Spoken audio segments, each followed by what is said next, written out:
Who thinks Feld should run for office? Because they did a damn good job of covering up Orlando. You know what?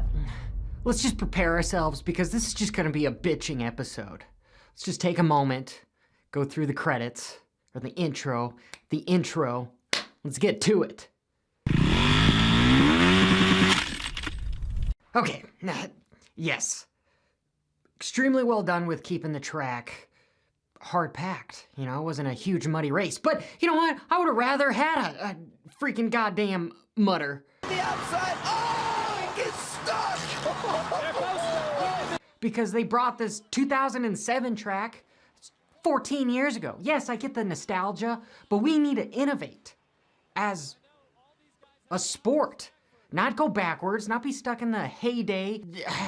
I couldn't even believe after the start, you had this like half-ass little whoop section that I thought almost every guy was gonna die. You had these small little rollers and this little double before the triple. Everyone was almost died. It was dumb, just completely dumb. Granted, I did like how hard pack and tacky the track was. Made it to where you had these real big choppy stutter bumps around all the ruts, and we saw guys before the whoop section, at least in the 250 class, just stand up around the whole corner and then start accelerating and get through there. And then we saw guys start jumping through the whoops. I'm lost for words. The Super Bowl just happened. It was in Miami, Florida. That shit was packed. Everyone was super tight together, like 6 feet, man, 6 feet an inch. Because that stadium was shoulder to shoulder. And Supercross here, it looks like we're watching a local sprint car in a stadium. It's ridiculous. I kind of know probably why that is, because if you look at Super Bowl tickets, the cheapest one was like $4,000, and the most expensive one were like 260 grand. Some god-awful number, just ridiculous. Just, I'm all fired up. All fired up.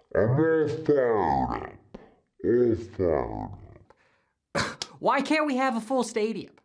Why is it that the 250 class doesn't even have enough guys for both heats? You're telling me that the 250 guys don't want to risk their lives for 500 bucks? Fuck, I can't blame them. I'm sitting here. I'm not gonna do it. It's not worth it. Something needs to change. I keep saying change. I don't know what I sound like. I want to say Democrat, but can't think. And what's up with, can we not even pay the announcers? I know everyone didn't really like Todd Harris. I like Todd Harris. He was the announcer right after David Bailey, sort of in Supercross's end of its heyday. I think he does a really good job. Why? Why are we just having all these new people all the damn time? There's no more Ralph. I mean, granted, that could be a good thing, but I don't understand. Somebody tell me in the comments below, why can we not retain commentators in this sport? I don't know. Maybe they're like, oh, dude, I got an offer. I'm going to go do basketball because they're going to pay me more, and, you know, there's actually fucking people watching that. I don't really know any other sport besides maybe the UFC where injuries are such a big thing. I mean, we've got Dino, got Anderson, granted, hand, toes. These guys are modern day gladiators. Barcia, gosh, Austin Faulkner, McElrath. I mean, there's so many guys already. We're 7 rounds in that have injuries. Try to make the track safer. We go back to a 2007. What do they think? That was gonna fill the stadiums? Fill that stadium? Really worked out. And guys, mystery is solved. I know what the blinker is on Craig's motorcycle. I just gave it away. It's a blinker. Because if we all saw him in his heat race, he goes from outside, blinkers on his left hand and clutch hand side. He just scrubs, goes almost all the way off the track, cases that guy, kind of saves it. I personally think if he would have just hauled ass, maybe he would have just like hopped into the stands, but instead he was slammed on the brakes and the bike compressed and then threw him off. He actually went on to say it's a reminder of some sort between him and his mechanic. I'm over here going, dude, the rules say you can't have radios. To me, this is a form of communication that's not the pit board on the track. The rules pretty much state that it's illegal.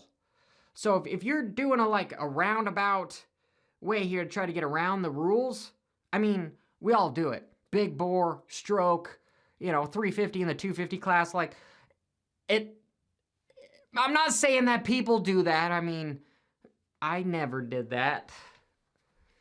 Never, ever, ever. We don't cheat in Supercross and motocross. It's not a thing.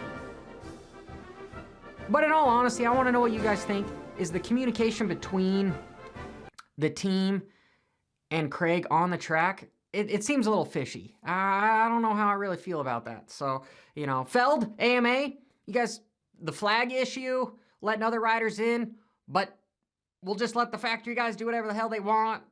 Blinkers, might as well have radio, traction control, you name it. It's all good. Privateers, you guys just get out of the way when you're getting lapped.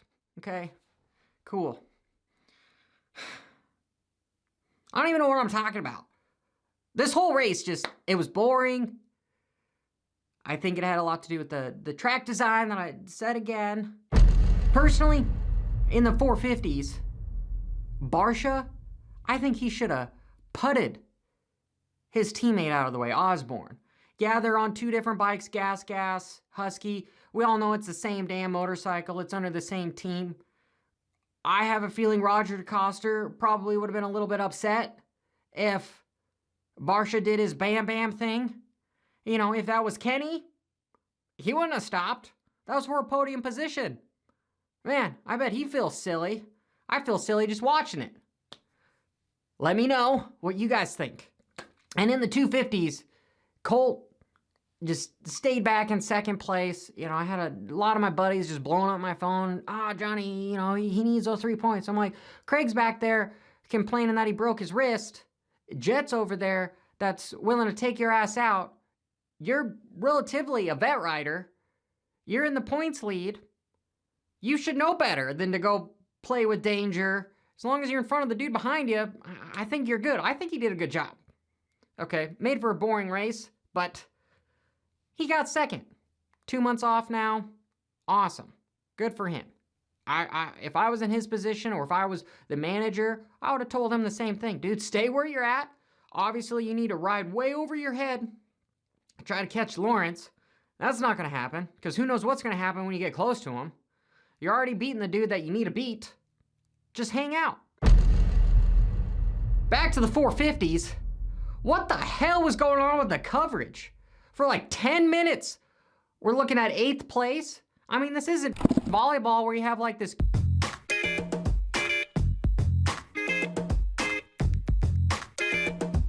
This is motocross. I want to see 1st through 3rd. Those guys are obviously pretty close to each other. Let's watch the race. Not 8th place race. But at least at the beginning of it, we've got, at least my hero, Justin Brayton, holding up these guys like he's a couponer at checkout. Oldest guy in the field. Dude, just give that guy a permanent factory ride. The sport is obviously transitioning a little bit to older riders. I personally think Brayton should be on a bigger factory deal. He shouldn't have his muck-off Honda. He should have Star Racing Yamaha, something. He should have something else than what he's on right now. I mean, even maybe one of the Husky deals. I would have thought it'd been a better idea to give him the ride. Gosh, I'm having a hard time talking. Psh. If you've made it this far, I appreciate it. The channel appreciates it. It's me, myself, and I. So hit that like button like it's a meme stock, and we want to pump that sucker to the moon. And maybe subscribe. This is Johnny.